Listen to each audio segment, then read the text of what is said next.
por qué? Con Graciela Fernández Mejide. En la 1110.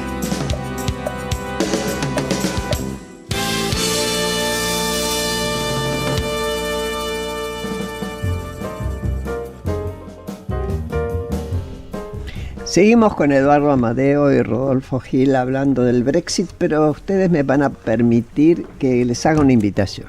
También, obviamente, a mis invitados al piso.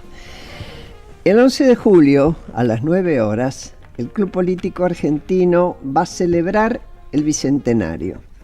Y se va a hacer en lo que todo el mundo conoce como la Casa de Granburg, que es la imitación de la casa donde murió San Martín en Granburg, que hoy es el Instituto Nacional Sanmartiniano y que queda en Mariscal Ramón Castillo al 2900. Por eso yo recuerdo la Casa de Granburg.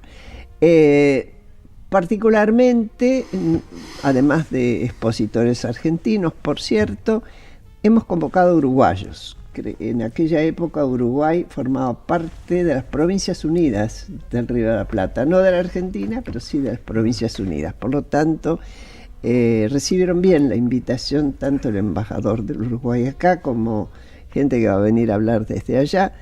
Esta invitación que nos hermana en un aniversario que para adelante tiene un montón de desafíos. Bueno, he pasado el aviso. Seguimos hablando del Brexit. Al que quiera de los dos puede hablar. Bueno, a mí me da la impresión que lo que la gente está reclamando con toda esta suma de temores de las cuales hemos hablado, ¿no es cierto? La pérdida del empleo, la pérdida de la identidad cultural. Exactamente. De pronto la gente ve de que en sus ciudades se hablan, hay colores de piel distintos, lenguajes distintos, vestimentas, culturas, tradiciones. Todo esto, de pronto, las poblaciones, los nacionales de los países miran y se encuentran como desamparados. Sobre todo por el tema, yo diría, identidad cultural, identidad nacional y desempleo, o peligro de desempleo. Entonces, ¿cuál es el gran padre protector en la historia del mundo moderno? El Estado. Y creo que estamos corriendo un serio riesgo, que se constata en la realidad, que es el crecimiento de aquellos proestatistas con tendencias fuertemente autoritarias. Y nacionalistas. Sí, totalmente. El Estado como corporización tangible de la nación. Y me da la impresión de que esto es un peligro muy, muy grande. Creo que el mundo en muchas cosas se parece al mundo o a la Europa de las primeras 3 décadas del siglo pasado. Así es, cuando se formaban los Estados-nación. Sí, señor. Exactamente. Tiene un aroma feo. Sí, y eso lo hemos vivido. Ya está. El hombre es el único animal que tropieza no 2, sino 18 veces con la misma piedra. Pero creo que tiene que haber una exhortación muy fuerte a nivel global de los líderes. Algunos habrá en algún lugar, racionales, humanitarios, que ven en un mundo del futuro con mayor armonía, a tratar de lograr alianzas mínimas para parar este peligro que es realmente muy fuerte. Muy interesante esta comparación con los tiempos de alrededor de la Primera Guerra Mundial y lo que sigue, ¿no? Porque además... Pero pensemos para que todos rememoremos. Fue Mussolini, fue Hitler, en otro lugar Atatürk, en Turquía, Nasser. Es decir, iba acá mismo. El Estado-Nación se corporiza más o menos en la misma época, ¿no?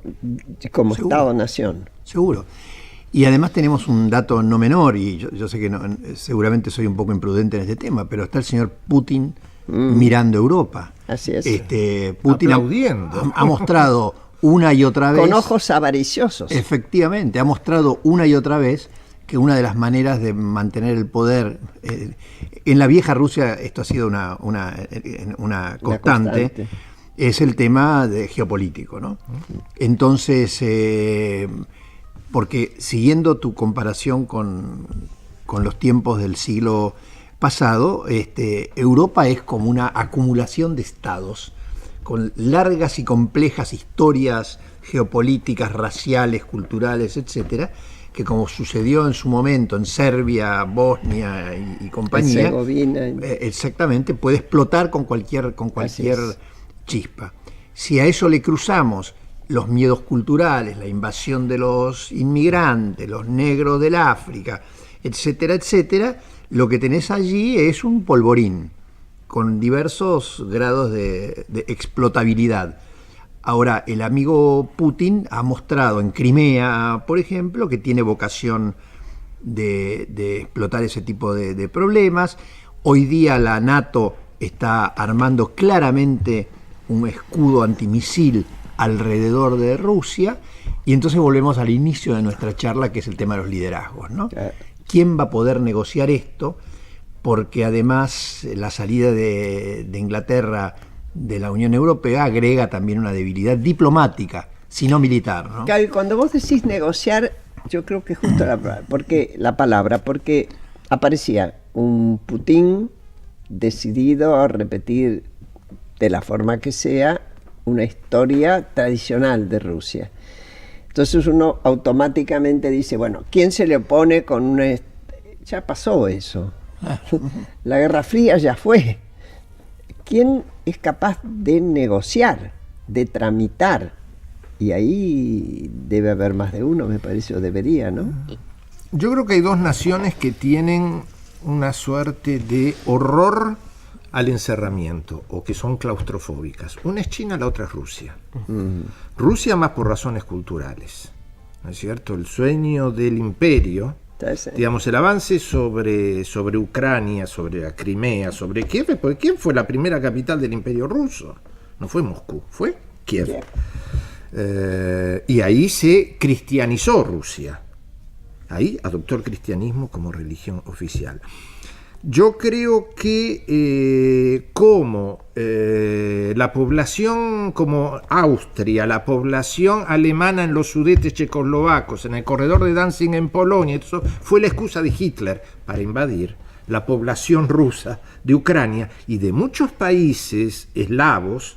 Puede llegar a ser, Ucrania ya lo fue, pero los otros también puede ser, estas repúblicas que han surgido después del deshielo de la Unión Soviética, Letonia, etcétera, etcétera, etcétera, puede ser la excusa para un avance de Putin que ve una Europa que en el momento en que estaba unida tardó muchísimo tiempo en implementar sanciones por la agresión a Ucrania. Y en Estados Unidos... Y el comportamiento en Yugoslavia tampoco, en Europa, el resto de Europa fue demasiado... No, efectivamente, fue cobarde para decirlo menos. Muy cobarde. Y ahora que hemos hablado de Rusia, es inevitable que hablemos de Estados Unidos. Digo, el amigo Putin... Mirá, ¿a dónde nos lleva el Brexit? Claro. El mundo es uno solo. O sea, hay que mirarlo a Putin, que está mirando. Y alcanza y sobra. Como las madres, ¿viste? Claro, hay que mirarlo a Putin, que está mirando, y en cualquier momento nos va a dar una sorpresa. Porque yo cuando veía el otro día los ruidos que hay en el, ¿cómo se llama este enclave por el cual se pelean los armenios y los azeríes? Nagorno, todo ahí hay todavía bases rusas de la época del esplendor de la Unión Soviética. Esa gente habla con ruso como segundo idioma. O sea que a Putin le favorece. No, y además le bastaría, volviendo a mi metáfora del polvorín, prender un pucho en cualquiera de esos polvorines. Sí, bueno, ¿y qué me decís de Estados Unidos? Porque vos pusiste el tema. Sí, señor, yo puse voy a Estados Unidos. No, yo en este artículo que escribí en el Cronista digo, el mundo está groggy con lo de la Unión Europea hasta que si gana Trump, el mundo está knockout. Porque... Pero no nos podemos ir a ningún lado. Antes decíamos, si gana fulano me voy a... Acá nos quedamos. Sí, porque si bien es cierto, voy a relativizar el tema Trump, porque en Estados Unidos, que es un país que tiene un sistema institucional de pesos y contrapesos muy bien armado, Trump no va a tener nunca el Congreso, si gana, Dios nos libre. Si gana no va a tener el Congreso, por lo tanto, pero tiene la iniciativa en materia de política exterior. Y además es presidencialista con todo. Absolutamente. Eso. Pero entonces además lo más grave de Trump, que esto está probado por miles de reportajes, es que además de su brutalidad ideológica, es un tipo extremadamente mediocre y mal informado en estos temas. Con lo cual le han hecho preguntas elementales. El tipo, a mí no importa que no sepa cuál es la capital de Polonia. El problema es que no entiende nada del mundo. Entonces, si esto sucediese, el tema se complicaría mucho, aún en términos de paz, Claro. porque Estados Unidos sería objetivamente un país mucho más débil de lo que es hoy, porque tendría en el comando del avión tendría este personaje mediocre y en todo sentido, y por lo tanto, volviendo otra vez al inicio de nuestra charla, habría un líder menos del país más importante del mundo, ¿no? Claro, pero precisamente como contraste, recién pensaba, Obama, todavía actual presidente, fue capaz de reconocer a Cuba. Sí, claro. La influencia de Francisco I, todo lo que quieran. ¿Qué haría Trump con eso? A ver. ¿Qué dice el diplomático? Yo creo. No. Yo soy igual que Eduardo, diplomático a la carrera y no de carrera. Está bien. Claro. Pero pasaste por ahí, Sí. más que yo. Yo creo que. A ver. Primero, lo de Trump lo tenemos que tomar con pinzas. Si hace un año alguien decía de que Trump iba a ser el candidato del Partido Republicano, uno lo hubiese mirado con una cierta benevolencia diciendo, bueno, la libertad de expresión permite cualquier cosa, entonces adelante. Hoy es el candidato. Yo creo que Estados Unidos es un país con un fuerte sistema de check and balances, ¿no? Uh-huh. Es decir, que nadie puede irse demasiado de mambo. Pero sí es cierto que a Trump le faltan elementos básicos de conocimiento del mundo, que no es una cosa de monopolio de Trump. Bush, hijo, había salido solamente 2 veces de los Estados Unidos. Y las 2 veces fue a México a visitar a la mujer de Jeb Bush, que es mexicana, y no sabía más nada del mundo. Está bien, desató una de las peores catástrofes Así que es. conoce el mundo, que es el no fue desquicio sin de Medio consecuencia. Oriente. No es sin consecuencia. Mucho Pero que podría tiene que haber ver con sido peor. ISIS. Podría haber Sí, haber sí. sido peor. Entonces me da la impresión que lo de Estados Unidos, nosotros encontramos una competencia entre 2 candidatos. Uno que me da la impresión que no llena los requisitos mínimos para ser el presidente de la principal potencia. Y otra, una mujer muy sólida, muy consistente, intelectualmente realmente impresionante y con experiencia, porque no solamente durmió con el señor más poderoso de la tierra durante 8 años, sino que ella tiene una carrera propia en la política, pero con el political appeal de un clavo oxidado. Bueno, con atractivo. Entonces el glamour. tema de Hillary no es ejercer la presidencia, a diferencia de Trump, sino llegar a la presidencia. Yo creo que las probabilidades de que Trump sea presidente son francamente bajas, ¿no? Pero cuando hablabas recién, Rodolfo, sobre las personas, yo vi hace poco un artículo fantástico en un diario que se llama The Atlantic Observer, creo que es así, que es un reportaje muy profundo y muy humano y cercano a Obama respecto a su política exterior, donde el tipo muestra su fibra humana, ¿no? Que le permitió hacerlo de Cuba contra todos los pronósticos políticos. Porque, Y ocuparse de los migrantes. efectivamente. Y el tipo explica por qué decidió no bombardear Siria. Y contra todo el establishment, ¿no? O sea, el tipo dice, el establishment militar de Washington lo que quiere es guerra, o sea, los tipos viven de eso. Detrás de esto están los proveedores, las empresas, etcétera, que un general en Estados Unidos necesita haber pasado por la guerra para poder progresar. Y él cuenta sus cavilaciones personales respecto de meterme en otra guerra, volver a repetir Vietnam, explica por qué no hubiera sido, además, desde el punto de vista del planeamiento, hubiera sido una derrota, etc. Y ahí uno ve la fibra humana, ¿no? El ser humano que toma esa decisión, que a mí en Obama me encanta, me parece fascinante, así como yo tuve la oportunidad de conocer a Bush y tengo exactamente la opinión contraria. Digo, volviendo a Trump, ¿no? Es un ejercicio intelectual, yo creo que no va a ganar. Ahora, si ganara, el pensamiento de Trump es el opuesto a este de Obama. Es un pensamiento perverso, discriminador, de mala leche, de mal tipo. Bueno, pero necesitamos- eso estábamos diciendo, un pensamiento similar, así no fuera tan cercano como fue el de Bush, que terminó desatando la tragedia del Medio Oriente. Hoy tenemos, por ahí habría otros motivos seguramente, pero no sé si del mismo nivel de intensidad, que terminamos con el ISIS. Donde el fundamentalismo se retroalimenta y va a chupar en aquellos lugares, incluso de Occidente, donde el sistema no permitió integrar a la gente que emigró, a los hijos nacidos ahí. Ese resentimiento es muy fuerte.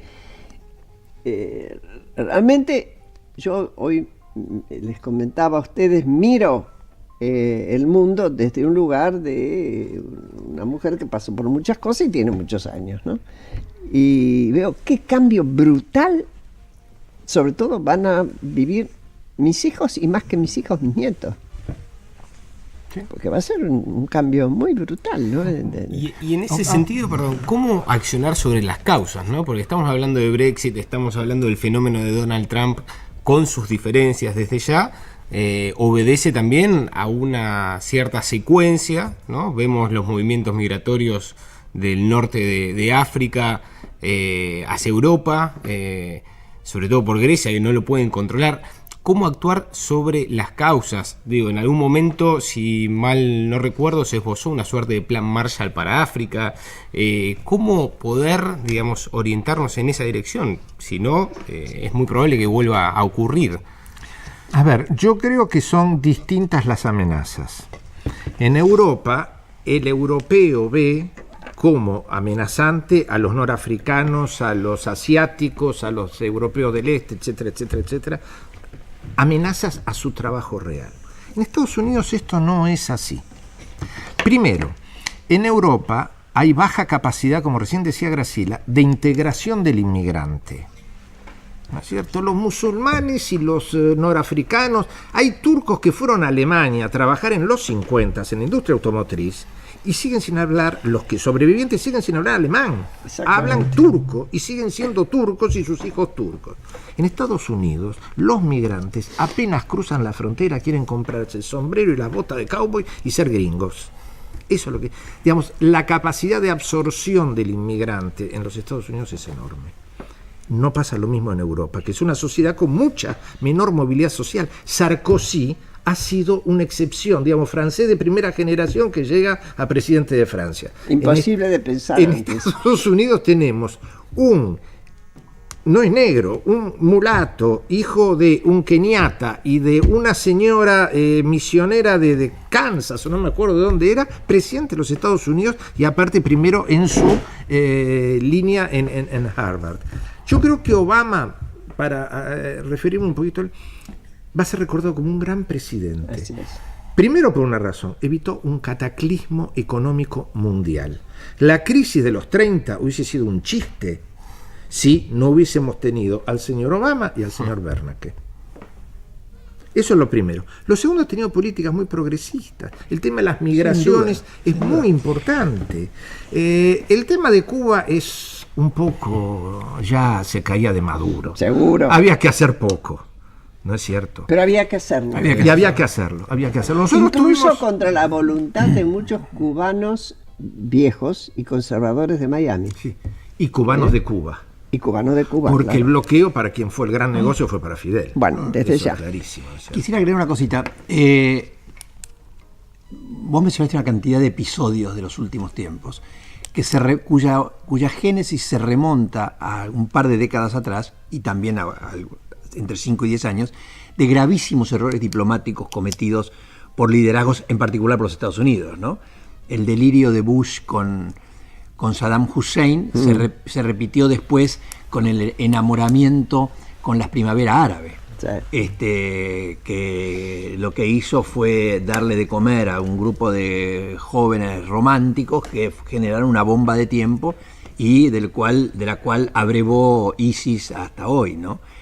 Entonces, tal vez el Brexit sirva para repensar un poco estas cosas, ¿no? Hay que repensar mucho qué ha pasado en los últimos 20 años en el mundo con los modos de intervenir, ¿no?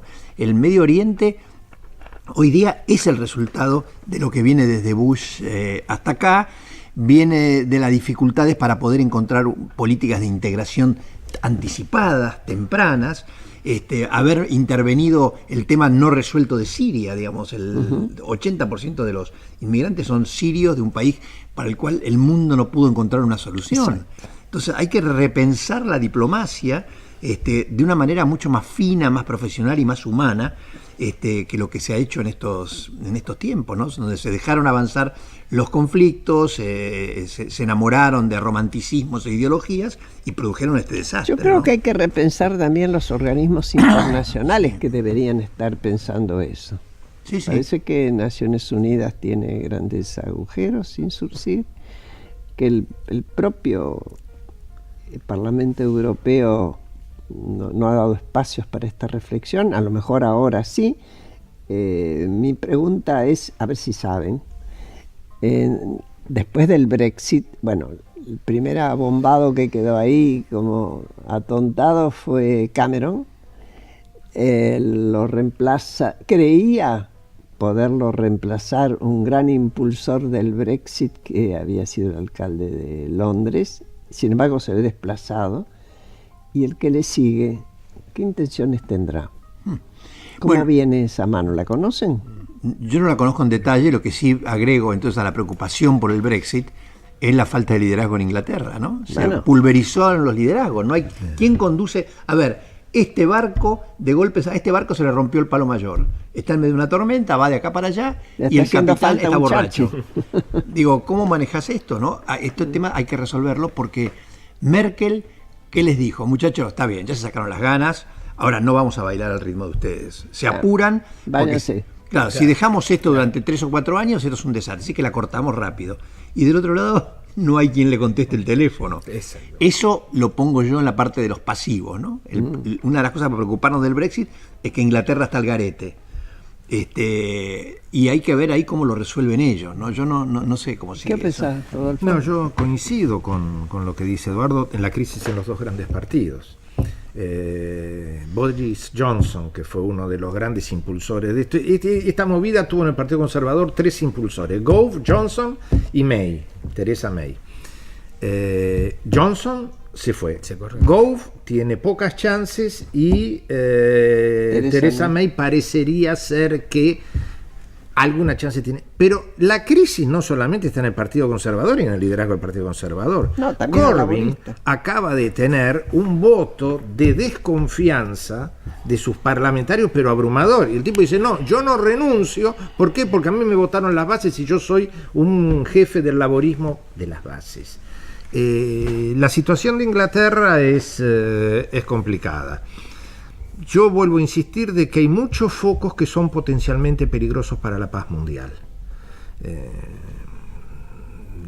Creo que los grandes conflictos que nosotros tenemos hoy uno es el de Medio Oriente, otro es China y el Mar del Sur de la China, y los conflictos que hay de soberanía que son centrales para China, que quiere tener un reconocimiento como gran potencia mundial. Y construye islas. Pues no es que las islas existen, las construyen y meten pistas de aterrizaje. Y el tercero es el problema del mundo islámico. Porque yo creo que al ISIS tarde o temprano se lo va a derrotar, pero va a aparecer otro. Como Al-Qaeda fue derrotado, ¿no es cierto? Y apareció ISIS. Bueno, y lo peor, me parece a mí, corríjanme si creen que me equivoco, que en la medida en que se achica un grupo, siempre como se radicaliza más, se hace mucho más fanático en sus actuaciones. Seguro. Hoy creo que eso vale para todos lados, también por acá, ¿no? Y mejoran. Perversamente, ¿no? Perversamente. Creo que en el Diario de la Nación hay una estadística que dice que cerca del 90% de los muertos de ISIS lo son en el mundo islámico. ¿Por qué? Porque agrega a la brutalidad de ISIS contra los infieles la brutalidad de ISIS contra los chiitas. como parte de una histórica pelea dentro. Con lo cual pareciera que no hay solución con este tema, ¿no? Al menos en el corto No, pero yo plazo. coincido con vos respecto de las crisis potenciales que tiene el mundo, ¿no? No nos ayuda nada el Brexit en ese sentido, porque requiere una Europa con mayor densidad de poder y de pensamiento. Pero a ver, voy a hacer un pequeño resumen por la positiva, para que usted no se alarme tanto. Usted que me está escuchando, que no se está escuchando, Rodolfo, y dijo, el Brexit puede ser una oportunidad o todo lo contrario para la Argentina. Ahora vamos a pensar un poquito en nosotros.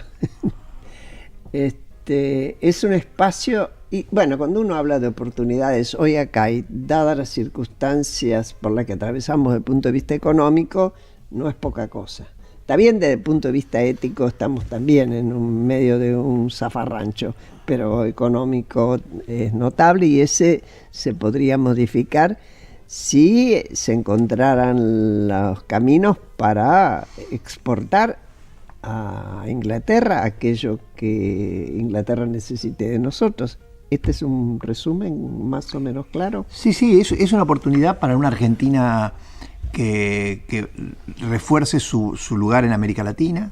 No voy a hacerte pretencioso de decir del mundo, pero sí con que seamos, bajemos esas omnipotencias. con que seamos un tipos respetables y potencialmente importantes en América Latina, y mostremos que efectivamente podemos ser confiables y jugar bien en el mundo, ya somos interesantes. Nuestras necesidades de capital no van a movilizar el mundo. No. Con un porcentaje de lo que anda con miedo por el mundo, nosotros sostenemos nuestro crecimiento por los próximos 10 años. O sea que para la Argentina lo que necesitamos es confiabilidad y liderazgo y certidumbre respecto de nuestra situación económica. Y agrego entonces a la parte positiva que estás tratando de encontrarle al Brexit para todos, un comentario que yo hice hace un rato. Con el susto que hay en todos lados, por ahí los locos... Capaz que nos ponemos más inteligentes. Claro, por miedo los franceses, los austríacos, etcétera, dicen, flaco, este chiste nos va a costar muy caros a todos, ¿no? Dicen que para sacarte de una curda no hay más que darte un buen susto. No sé si funciona. No hay como el susto para despejar al mamao. Exacto. Bueno, yo les agradezco muchísimo que nos hayan acompañado hoy. Repito la invitación para el 11 de julio a las 9 horas en la casa, imitación de la casa de Granburg donde murió San Martín, hoy el Instituto Nacional Sanmartiniano, que queda en Mariscal Ramón Castillo al 2900. Invita al Club Político Argentino a que juntos reflexionemos sobre el bicentenario y sobre todo nos proyectemos hacia el futuro.